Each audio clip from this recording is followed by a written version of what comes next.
This is your standing bilateral shoulder external rotation exercise.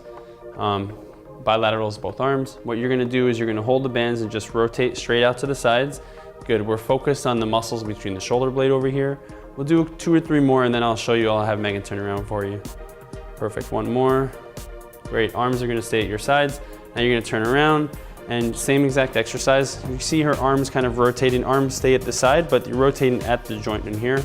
Good, and again, focus here is to really squeeze your shoulder blades together and focus on these muscles in this region right here. Perfect. Again, bilateral shoulder external rotation exercise. This is your bridging exercise. So we're gonna start with activating the transversus abdominis, which is your deepest abdominal layer. And so I'm gonna have Saul palpate just inside of the hip bone, right, exactly there, and feeling your spine kind of going closer in towards the mat or the surface underneath you. And your fingers should also feel like they're kind of coming together towards your belly button. And once we have this engaged, we're gonna maintain that contraction, and we're gonna put our weight through our heels to lift the pelvis off the table, perfectly straight. Great. Keep breathing, keep engaging this abs, and come down. You wanna make sure that as you come up, at the top you squeeze the glutes so that you're getting a contraction from the front and the back to really stabilize that core. And come on down.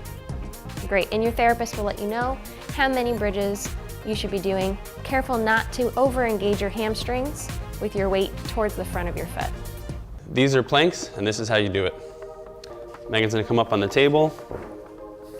We're gonna go on your forearms for this one, and feet are gonna be together over here. Good, you can, if you want, just squeeze the heels in very lightly to each other. All right, she's gonna come up over here.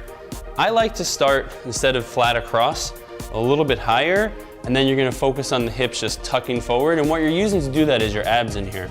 Nice, good. And then head's gonna be a little bit down. We're gonna look for neck to be a neutral line. If anything, it can even go down a bit, because the last thing we wanna do is create another problem with upper traps over here. And again, focus on keeping your abs tight. Should be shaking here, good. And if you do get tired, and we all will after some time goes on, you will find yourself start to lower a little bit. So this way, when we start up and tucked, we actually end in a neutral position versus the typical way most people start planks where they start flat and then end in a bowed position, and then they start complaining about low back pain in here. So that's what we're trying to avoid with this.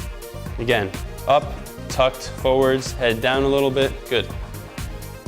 And there's a few different ways that you can actually progress the plank exercise. One of them that I like to do is actually just doing some marching. So one foot's gonna come up. It doesn't matter how high you come up. You're gonna go about the same kind of pace that you're walking down the street, but you just wanna come up off the table. It's not about going as high as you can up here. We don't want that. And again, same thing here where the core is tight and doing it. Another way to progress is where both feet are down and you're just gonna take some steps to the side. So, yep, and then the left one over, good. There we go. And again, same thing where your core is really not moving. You can really do anything with your legs. As long as the core is still, we're just trying to get it. You should, again, the whole time, really feel that tuck should be kicked in there. Perfect. And just a few different progression exercises for the plank.